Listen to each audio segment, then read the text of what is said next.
Calibrated Sculk Sensors suck.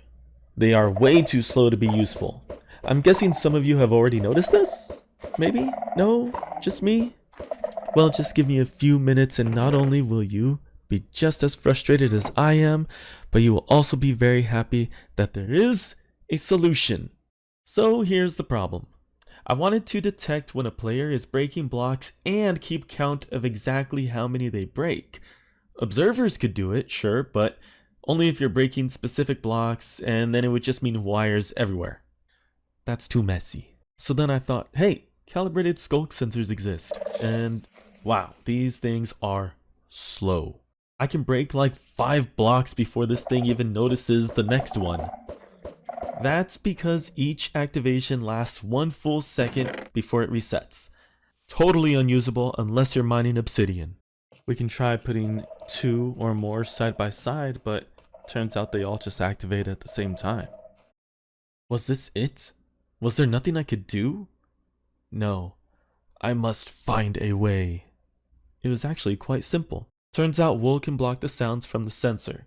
So if you use a piston to shift the wool, you can cycle between multiple sensors like this. That way one listens while the other is resetting. Boom! Already twice as fast.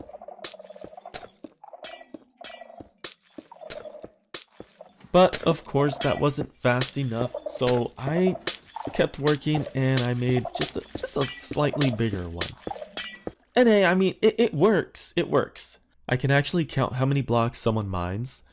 It's not fast enough to keep up with iron or diamond pickaxes though.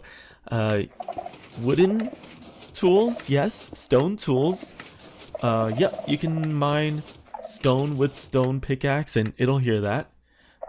But yeah, that's about as fast as you can go. There is one problem though. If you mine while the pistons are moving and the blocks are moving, it can actually activate all the other sensors and it kind of throws off the count. So it's not perfect, but it's definitely faster than the original sensor, and honestly, I'll take the win. And then I had an epiphany while I was at work.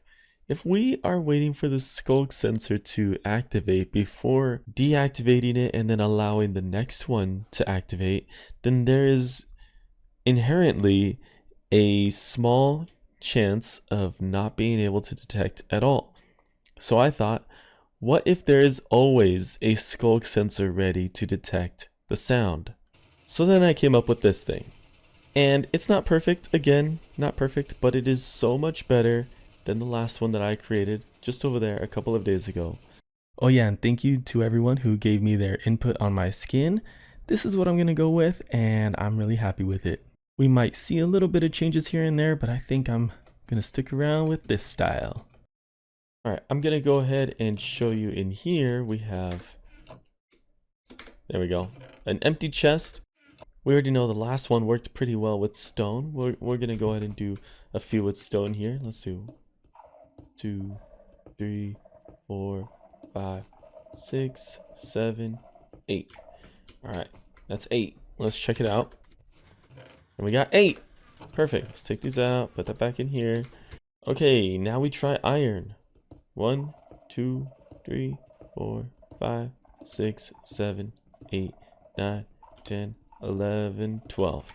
Alright, I think one of those didn't get detected. Like I said, it's not perfect, but it's so much better. Oh no, we got it. 12. It was detected. That's crazy. Alright, empty that again, and let's try diamonds. Now this is where things are just too fast for the machine. Turns out diamond picks are a lot faster than you would think.